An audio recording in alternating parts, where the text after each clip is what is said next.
What's up guys, Piers here from Speed Science. Got a bit of an interesting adventure today. We have recently moved into a new house and hence why we have no furniture or anything. One of the cool features about the new house is it's got a double garage, which if you live in the Auckland area, you know is quite a hard thing to come by. And as some of you may have known, my partner and I went on a big trip to the US last year for several months, following a whole bunch of drift and motorsport events.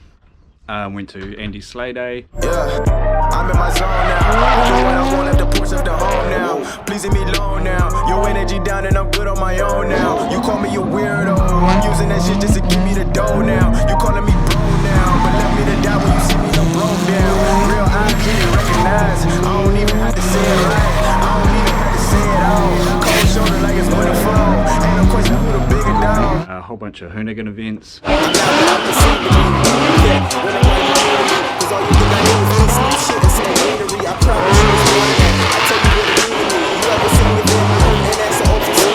Plus the microphone be feeding me. I can work, I hit the speed, dedication be key to me. Blood, sweat, now hard labor, pushing where we need to be.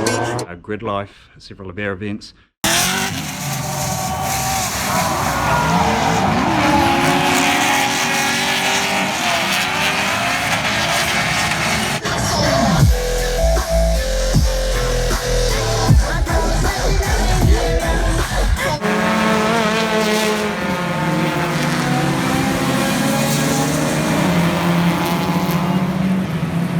Met heaps of cool people.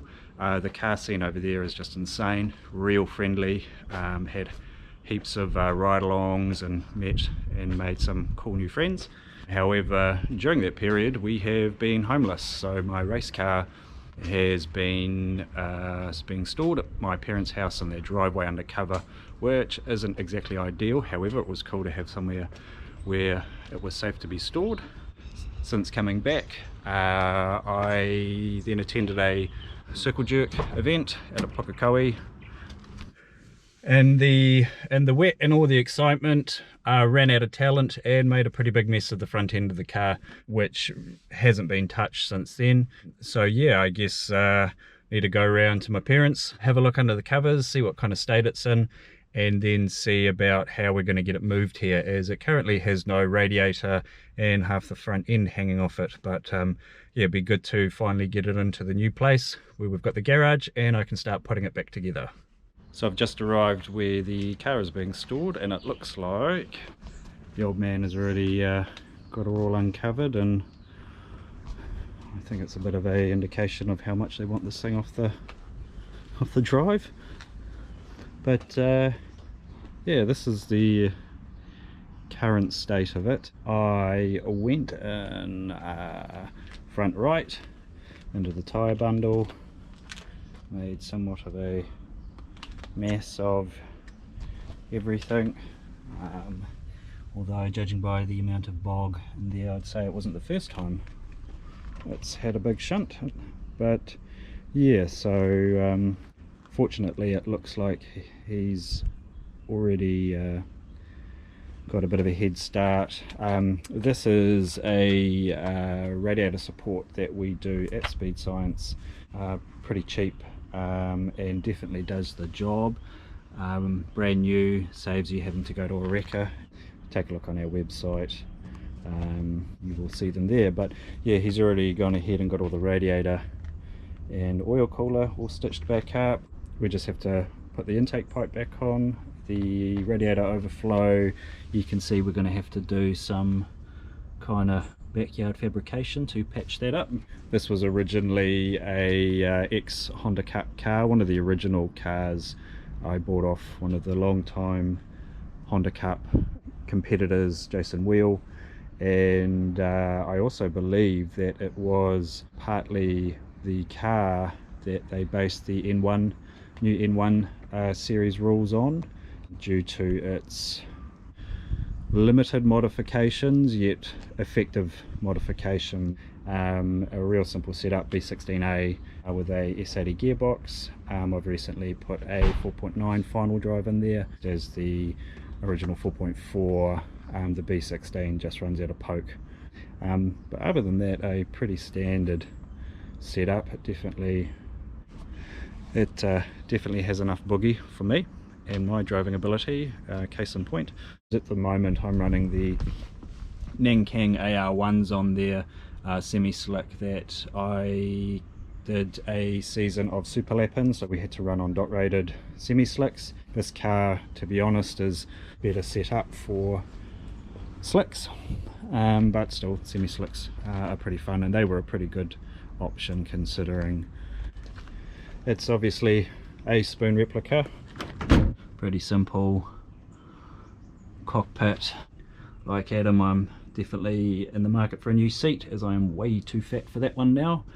Oh, geez, you can even see it's been a while. The steering wheel's starting to grow fungus.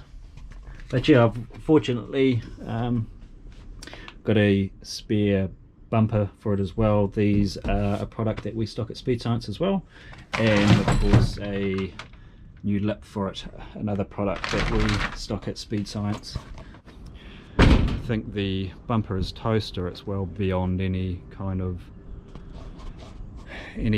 repairs that I can do, so I've got a spare one, and I've also got spare fenders for it, which are hiding in the garage at the moment, but again, that's another product that you can get from us at Speed Science. So yeah, I think the word on the street at the moment is, as I live quite close to my parents, that I might try and drive it around, which will be interesting, but yeah, I'll find out in a minute, I guess. So yeah, it looks like we've somewhat got a system. It'll hold. Yeah, she'll be fine. Okay, first get rid of some of this.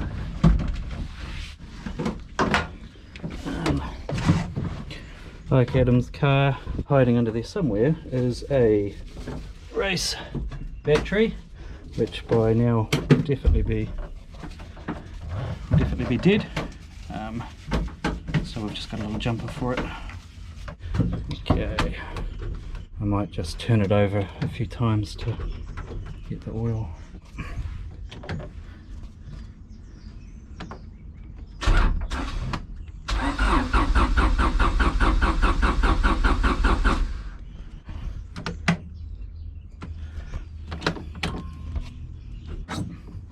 Fingers crossed.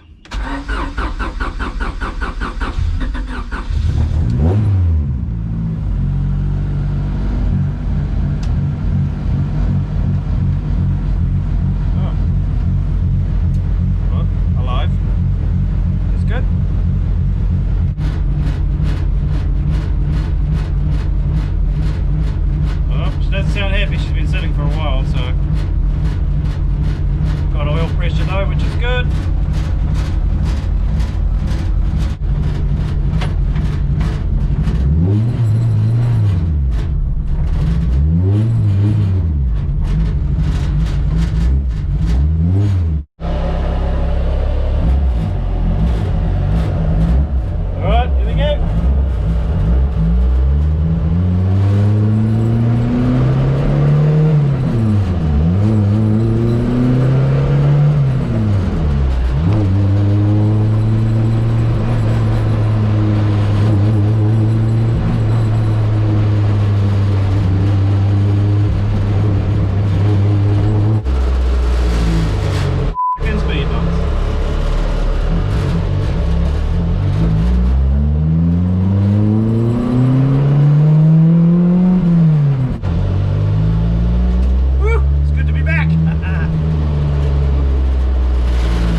awesome. It's all here in one piece technically. Sort of get a better look of that. The impact side now. We had to cut away the fender as it was so smashed in we couldn't even open the door to get to the bolts to release that fender. The bump is probably salvageable for someone who knows what they're doing, but I've got a brand new replacement Speed Science one, which I'm just gonna swap that out for instead, easier. Also, these are our stock replacement fenders for OEM that we do for EG, I believe DC2 and that as well. You can find those on the website. The left hand side fender is actually still in really good condition. Actually it didn't take any impact, so I'll just leave that one as it's already painted blue. To be honest, I'm not even sure. I'm probably gonna do a new livery on the car, as the spoon one's cool and unique as far as cars go in New Zealand, but yeah, I think it's just be cool to change it up for something a bit different. But I might just show you guys the front bumper got in here. Got a bit of a Mickey Mouse system. Opening the rear hatch as it's being cut away for lightness. I'll just get this bumper out. Sweet, so this is our OEM spec replacement bumper. I've actually had this one on this car before. Took some photos for it for the website, and it yeah, married up real well. So probably all I'm going to need to do is cut those inlets out for the brake ducting, and possibly just cut the radiator guard out and put some mesh in there, mostly just because I prefer the look. And also got a lip in here somewhere. So originally I was running the spoon lip. As you can see, that's now toast. Purely just to try and tie it in with the spoon theme. I'm now going for the CS style lip. Again, these are all products that you can get on our website. I'll just get this up there. Right, this CS style one has been super popular with especially the Honda Cup guys. It's not really gonna play ball with me here, but you know, it's got a much more aggressive stance to it. Hangs down quite a bit further, plus it's got a pretty sweet flat bottom to it, so real easy to mount a splitter to it. But other than that, maybe if I put this up against the wall, yeah, sort of gives you a bit more of an idea of how it's going to look in the end once it's all fitted and painted. Yeah, again, I don't think I'm going to get any sort of performance advantage over that, other than I just wanted something different, and they looked real cool. So that's pretty much all I can do with the car this weekend. Next weekend, when I've got my tools here, I'll be able to tear into it and getting it put back together and whatnot. Thanks heaps for watching, guys. Remember to like and subscribe, and we will be bringing more videos like this, plus once the car is finished, some action from the track. So thanks heaps once again, guys, and we'll see you on the next video.